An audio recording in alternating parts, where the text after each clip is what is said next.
설교 제목은 다시 살아난다입니다. 다시 살아난다 라는 제목으로 함께 은혜를 나누었으면 좋겠습니다. 사람의 죽음과 관련된 여러 이야기들이 있습니다. 그 중에서 불교에서 전해지는 석가모니의 일화가 하나 있습니다. 어느 날 석가모니가 인도의 구시라 성을 지나가다가 아들이 죽어 슬피 울고 있는 한 젊은 과부를 만나게 됩니다. 그 과부는 석가모니를 만나자 통곡하면서 자기 아들을 좀 살려달라고 그렇게 애원을 합니다. 그러자 석가모니는 그 과부에게 그 동네에서 한 번도 사람이 죽은 일이 없는 집을 찾아 그 집에 쌀을 얻어다가 죽을 끓여서 아들에게 먹이면 아들이 살아날 것이라고 그렇게 말을 합니다. 그래서 바로 과부는 그런 집을 찾아 나섰습니다. 하지만 잠시 후 빈손으로 돌아오죠. 왜일까요? 사람이 죽은 적이 한 번도 없는 그런 집은 없었기 때문입니다. 그때 석가모니는 그 과부에게 인생의 깊은 진리를 설파합니다. 사람이 나면 반드시 죽는 것이니라. 인생에서 누구든 한 번은 당하는 일인데 무엇을 그리 슬퍼하는가? 무슨 뜻일까요?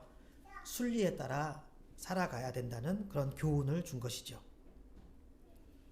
그런데요, 우리 성경에서도 이 이야기와 비슷한 이야기가 등장합니다. 어느 날 예수님이 나인성을 지나가시다가 아들이 죽어서 슬피 울면서 장례를 치르고 있는 한 과부를 만나게 됩니다. 그 장면을 누가복음은 이렇게 기록하고 있습니다. 주께서 과부를 보시고 불쌍히 여기사 울지 말라 하시고 가까이 가서 그 관에 손을 대시니 맨 자들이 서는지라. 예수께서 이르시되 청년아 내가 네게 말하노니 일어나라 하시매 죽었던 자가 일어나 앉고 말도 하거늘 예수께서 그를 어머니에게 주시니 모든 사람이 두려워하며 하나님께 영광을 돌려 이르되 큰 선지자가 우리 가운데 일어나셨다 하고 또 하나님께서 자기 백성을 돌보셨다 하더라. 아멘. 예수님도 석가모니처럼 그 과부에게 중요한 교훈을 가르쳐 주셨습니다. 하지만 그 내용은 완전히 달랐죠. 예수님이 가르쳐 주신 교훈은 사람은 모두 죽느니라가 아니라 내가 네게 말하노니 일어나라 였습니다. 즉 주님은 죽은 자도 살리신다는 그런 교훈이었습니다. 죽음이 모든 것이 끝나는 것이 아니라 그 이유도 있다는 것을 가르쳐 주신 것이죠. 이렇게 비슷하면서도 대조적인 이 두 이야기는 우리에게 많은 인사이트를 주는 것 같습니다. 어떤 목사님은 불교 신자였는데 이 두 이야기를 접하고 나서 개종을 하고 나중에 목사님까지 되셨다고 하더라고요. 이처럼 우리 기독교만의 놀랍고도 유일한 신앙이 있는데 그것이 바로 부활신앙입니다. 또 이 부활신앙은 오직 우리 하나님만이 참 신이시라는 그런 증거이기도 합니다. 따라서 이 유일하고도 충격적인 우리 기독교만의 선포가 나오는 것이죠. 그것이 뭡니까? 다시 살아난다입니다. 다시 살아난다. 모든 종교는 또 모든 사람들은 사람이 태어나면 반드시 죽는 법이기에 우리는 이런 순리적인 사실에 순응하면서 또 자족하면서 살아야 된다고 그렇게 말을 하죠. 그러나 우리 기독교는 완전히 새롭고 놀라운 내용을 선포하는 것입니다. 예수님이 부활하셨다 하는 것이에요. 우리도 다시 살아난다 하는 것이에요. 사람이 죽는 것으로 끝나는 것이 아니라 부활이 있고 부활 이후에는 심판과 다음 세상이 있다는 것입니다. 이것이 우리 기독교가 선포하는 진리입니다. 핵심 진리이고 독특한 진리지요. 오늘 본문을 다시 한번 살펴보겠습니다. 사두개인들이 예수님께 질문을 하죠. 그 내용은 이런 것이었습니다. 선생님, 법에 의하자면 형이 자식도 없이 아내보다 먼저 죽게 될 경우 그 남동생이 형수를 책임져서 대를 이으라고 합니다. 그런데 예를 들어 형제가 7명이나 있었는데 첫째부터 계속 자식이 없이 형제들이 계속 죽어서 결국 막내까지 그 형수를 책임지게 되었다면 부활 후의 천국에서 그 여인은 도대체 누구의 아내가 되는 것입니까? 이런 질문을 한 거예요. 그런데요, 우리가 사실 이 질문의 내용에 너무 집중할 필요가 없습니다. 사두개인들이 진짜 궁금했던 것은 정말 누구의 아내가 되는 거지? 이게 아니었어요. 사실 그들은 부활 자체를 믿지 않았습니다. 그렇기 때문에 부활이 말이 안 돼 라는 주장을 하고 싶어서 이렇게 질문을 만든 거예요. 그래서 이런 의도를 정확히 파악하고 계셨던 예수님도 거기에 맞춤 답변을 하시는 것을 보게 됩니다. 어떻게 해서 또 구체적으로 누구의 아내가 되는지 그 자체를 논리적으로 설명하거나 뭐 그러지 않으십니다. 대신 예수님은 부활에 대해서 말씀하시죠. 자, 너희들은 지금 부활이 없다고 생각하는데, 아니 더 정확히 말하자면 너희들은 부활이 없었으면 좋겠지. 자, 어찌되었건 이제부터 내가 왜 너희들의 그 생각이 잘못되었는지를 알려줄게. 예수님이 이제 이런 식으로 말씀하시는 거예요. 그리고 예수님의 답변을 보세요. 35절에도 부활이라는 단어가 들어가죠. 그리고 36절에도 등장하고요. 37절에도 보면 죽은 자가 살아난다는 것은 이러면서 또 부활을 얘기하시고요. 마지막 38절까지 부활의 문제를 말씀하시는 것을 보게 됩니다. 따라서 사두개인들의 악한 의도를 가지고 던진 그런 질문에 대해서 예수님은 지금 부활은 분명한 사실이다, 이것을 이런 답변으로 맞서신 거예요. 근데 여러분, 여기서 좀 이해가 안 가지 않습니까? 성경을 잘 모르고 사두개인들이 누군지 아무것도 모르는 사람들은 뭐 그러지 않을 수도 있어요. 하지만 여러분들은 좀 대충 아시잖아요. 그래서 사두개인들이 아니 하나님을 섬기는 일에 앞장서고 하나님을 믿는 사람들인데 어떻게 또 제사장 그룹인데 이런 사람들이 어떻게 부활을 믿지 않았을까? 여러분 이게 궁금하지 않습니까? 당시 바리새인들도 부활을 믿었고요. 39절에도 보니까 서기관들도 믿었던 것 같아요. 그래서 그러잖아요. 예수님 보고 아우 선생님 말씀 잘하셨어요. 막 이러잖아요. 근데 오히려 사두개인들이 믿지 않았다는 것이죠. 여러분 이게 참 희한한 게요.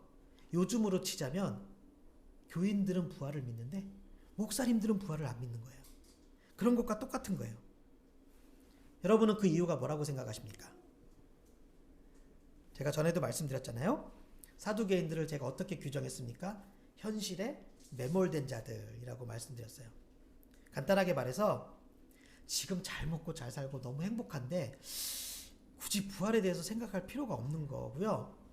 그리고 솔직히 생각하고 싶지도 않고 부활이 있지 않았으면 좋겠는 거죠. 여러분, 다음 세상, 내세에 대한 소망이라는 거 주로 어떤 사람들이 많이 간직할까요? 보면 항상 고난당하는 자들에게 더 간절하다는 것 아니겠습니까?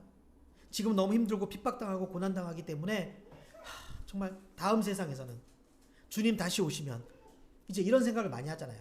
그러니까 내세라는 개념은 지금 현실이 너무 힘든 사람들이 많이 생각한다는 거예요. 그래서 막 그런 얘기도 있잖아요.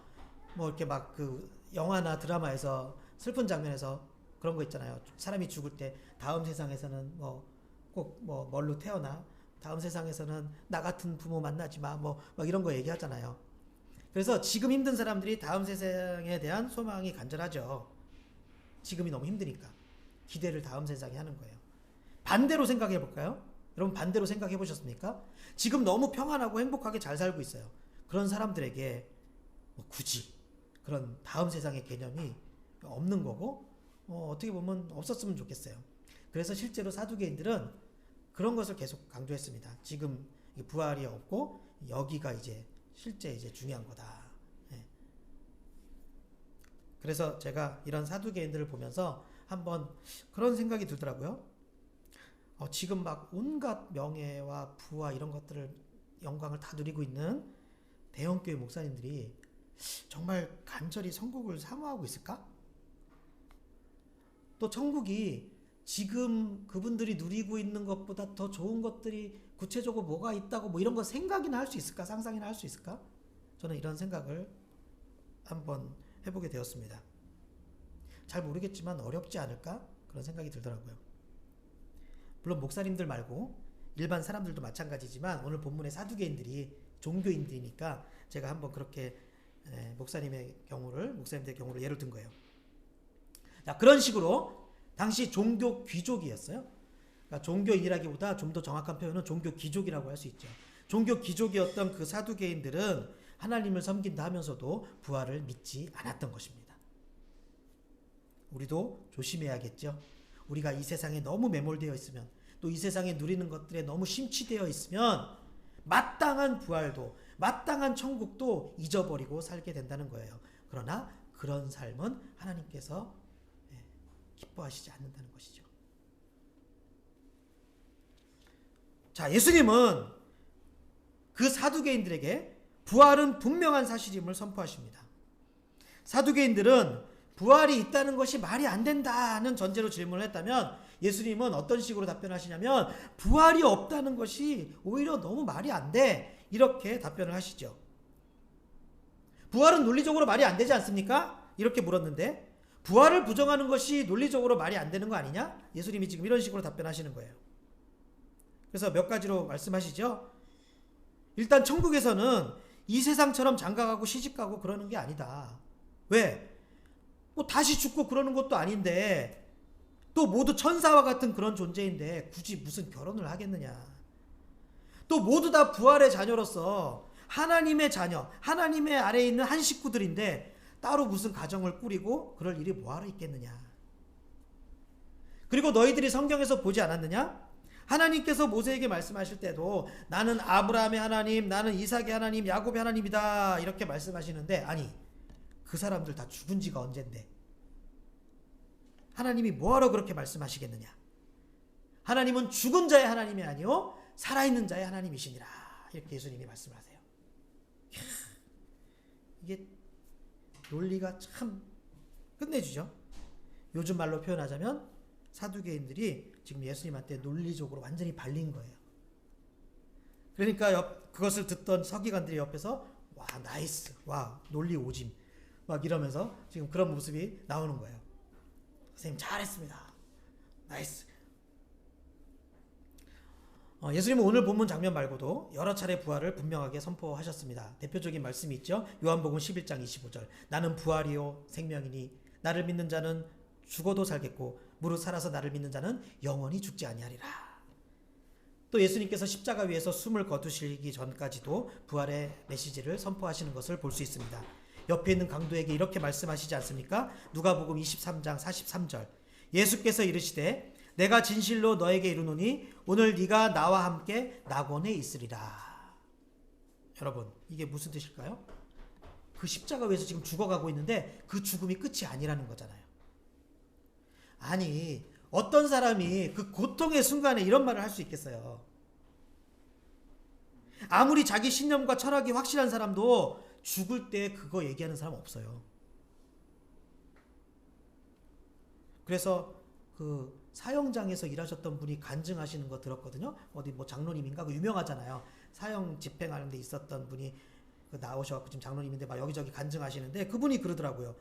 이 진짜 이 사람들 그렇게 강하고 독한 사람들도 죽음 앞에서는 아주 그냥 난리가 난대요. 막 벌벌 떨고 오줌 싸고 그렇게 강한 사람들도 막 울고.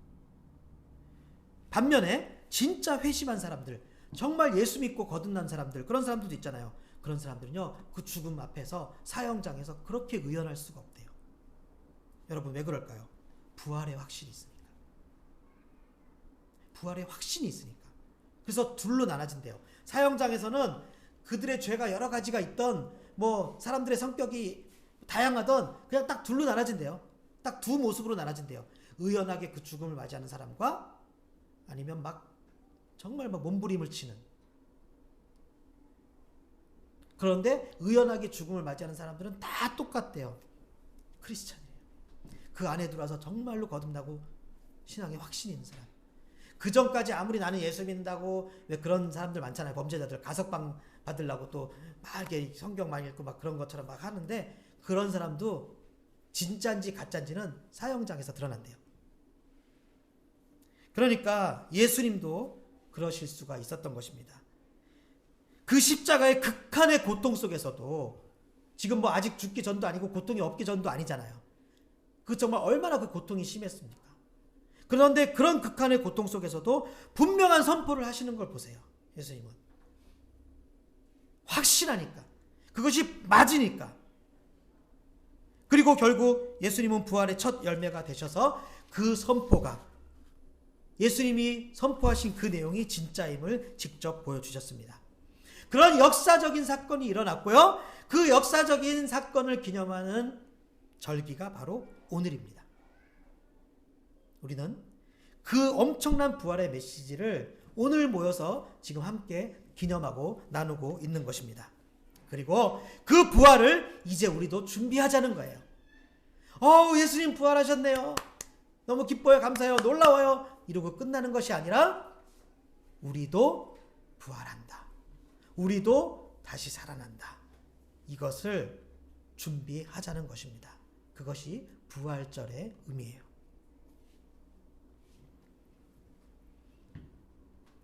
사실 죽고 사는 이 문제, 죽음이라는 이 문제는요,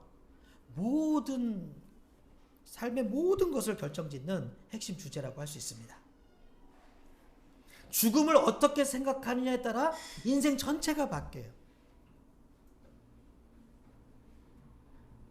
가치관이라 그러죠. 우리가 살아갈 때 뭐 주연자매의 가치관이 있고 뭐 삶의 그런 뭐 자기의 확고한 신념 이런 것들이 어떻게 다양하게 나눠지는지 아십니까? 죽음을 어떻게 생각하느냐에 따라 나눠지는 거예요. 그 근원적으로 삶의 모습은 인생 전체가 뒤바뀝니다. 죽음을 어떻게 생각하느냐에 따라. 여러분 혹시 그 마블 시리즈 영화를 좋아하시는지 모르겠습니다. 그 중에 어벤져스 시리즈가 이제 다 끝났잖아요. 지난 3년 전에 끝났죠. 그 어벤져스 엔드게임이라는 제목으로 마지막 그 시리즈가 끝났습니다. 많은 관객들이 그 이전 시리즈와 다르게 이 어벤져스 엔드게임을 보고 난 후에는 느낌이 좀 달랐다고 하더라고요. 보통 어벤져스를 보고 나면 통쾌함도 있고 스트레스도 날아가고 그 쿠키 영상 보는 재미도 있고 그런 게 즐거웠는데 이상하게 이 엔드게임은 다 보고 나니까 전처럼 통쾌하지도 않고 어딘지 애잔하고 허무하고 감정이 묘하게 일더라는 거예요. 그래서 실제로 한동안 감정이 다운되었다는 팬들이 많이 있었습니다. 왜 이런 반응들이 생겼을까요? 바로 죽음 때문입니다. 죽음. 어벤져스 엔드게임에서 다루는 핵심 주제가 처음부터 끝까지 죽음이었어요. 죽음. 그래서 영화를 본 사람들은 본의가 아니어도 그냥 영화를 보면서 본능적으로 죽음에 대한 묵상을 하게 된 거예요. 아이언맨의 죽음을 보면서도 모든 인간이 숙명적으로 받아들여야 되는 그 죽음을 다시 한번 깨닫게 되고 그랬던 거예요. 자, 그만큼 우리 인간이 또 우리 인생이라는 것이 아무것도 아님을 깨닫게 된 거예요. 그 영화를 보면서. 그러니까 더덥고 헛되고 그런 거죠. 그렇기 때문에 이 세상의 삶이라는 것이 여러분 생각해 보세요. 정말 우리 주님을 떠나서는 근원적인 소망이나 평안은 없다고 할 수 있는 거예요. 왜냐? 그거 있는 것처럼 보여도 사실 없는 거라고요. 왜 그래요? 죽음이 있기 때문에 그래요. 죽음이 있기 때문에. 솔직히 말해서 우리가 다시 살아나는 것도 아니고 뭐 죽음 후에 심판도 없는데 뭘 그렇게 애쓰고 잘 살고 착하게 살 필요가 있겠어요. 뭘 위해서 그렇게 열심히 어떤 가치를 추구하냐 이거예요. 죽음이 끝인데. 가만 생각해보면 그렇지 않습니까? 인생이란 그저 덧없는 시간들이고 죽음을 향해서 달려가는 그런 과정 아닙니까? 그냥 허무한 과정이잖아요. 그것도 뭐 언제 죽는다는 보장도 없어요. 내일 죽을 수도 있고.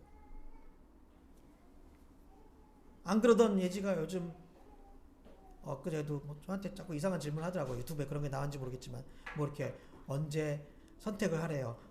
언제 죽는지를 아는 것과 어떻게 죽는지를 아는 것과 둘 중에 뭘 선택할 거냐 뭐 그러고 뭐 만약에 내일 죽고 뭐 며칠 뒤에 죽으면 무엇을 할 거냐 이런 이렇게 질문을 하더라고요. 지난주에 안 그러다가 그래서 저 속으로 그렇게 생각했죠. 또 고난 주간이라서 또 이런 걸 묵상하게 되는구나 뭐 이런 생각도 해봤는데 여러분 근데 한번 생각해 보세요. 그래서 근데 농담이니까 얘기할게요. 그래서 제가 뭐라고 대답할게요. 그러니까 저기 한 달 뒤에 죽는다. 죽음 알고 있으면 뭐 할 거냐고. 그래서 재밌으라고 했죠. 대출을 만땅 해갖고 펑펑 쓴 거야. 그런 얘기 했어요. 그러니까 이제 그 질문을 저한테 왜 했나 했더니 그런 거예요. 그러면 아마 아빠는 우리 그럼 막 먹어도 되지 않을까? 그러니까 이제 제가 막 먹을 때 이제 막 살찔까봐 뭐 신경 써 걱정하고 뭐 그런 것들이 있잖아요. 그래서 뭐 이제 그런 얘기를 했는데 제가 그래서 지난주에 뭐 뜻하지 않게 죽음에 대해서 한번 생각을 했는데 여러분 정말 그렇잖아요. 정말 여러분도 다음 주에 죽는다. 한 달 뒤에 죽는다. 그럼 어떻게 사시겠어요? 어떠한 뭐 가치를 막 추구하겠어요? 오늘 한 그루 사과나무를 에이 그게 그런 사람이 어디 있겠어요? 사과나무를 왜 심어? 사과 다 훔치지. 그렇잖아요. 그래서 사실은 사람들이요 이거 생각하지 못하다가 죽음에 대해서 별로 생각하지 못하다가 막 살다가 어느 순간 딱 깨닫게 되면 그것 때문에 그 사람의 인생이 완전히 달라지고 그런 경우들이 있는 거예요. 예. 자, 죽음이 끝이라면 우리의 소망과 평안이라는 건 없다는 거예요. 그런데 이 모든 개념들을 예수님이 다 뒤집어 놓으셨다는 거예요. 다. 많은 사람들이 생각하고 있는 것, 많은 종교들이 주장하고 있는 것을 예수님만 다 뒤집어 놓으셨어요. 예수님은 우리가 알지 못했던 전혀 새로운 개념을 보여주신 거예요. 무엇으로요? 십자가의 죽음으로. 그리고 다시 3일 만에 살아나심으로 우리에게 새로운 개념, 완전 새로운 세상을 보여주신 거예요. 그렇기 때문에 우리도 반드시 다시 살아납니다. 부활합니다. 이게 중요한 거예요. 그리고 우리는 심판대 앞에 서게 될 것이고 주님과 함께 영원한 복락을 누리게 될 것입니다. 죽음이 끝이 아니라는 거예요. 그렇기 때문에 잘 살아야 되는 거예요. 이 사실을 잊지 않는 것이 부활 신앙입니다. 또 이 사실을 늘 믿으며 기억하는 살아가는 사람들이 진정한 크리스천이라고 할 수 있는 거예요. 우리는 사두개인들처럼 입술로는 하나님을 섬긴다고 하면서도 실상은 현실에 매몰되어서 살아서는 안 되겠습니다. 그런 종교인들이 되어서는 안 되겠습니다.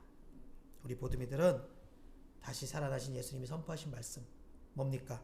너희도 다시 살아난다. 너희도 다시 살아난다. 그 말씀을 붙잡아야 합니다. 그 말씀을 붙잡고 부활을 준비하며 사는 참 성도들이 될 수 있기를 예수님의 이름으로 축원합니다.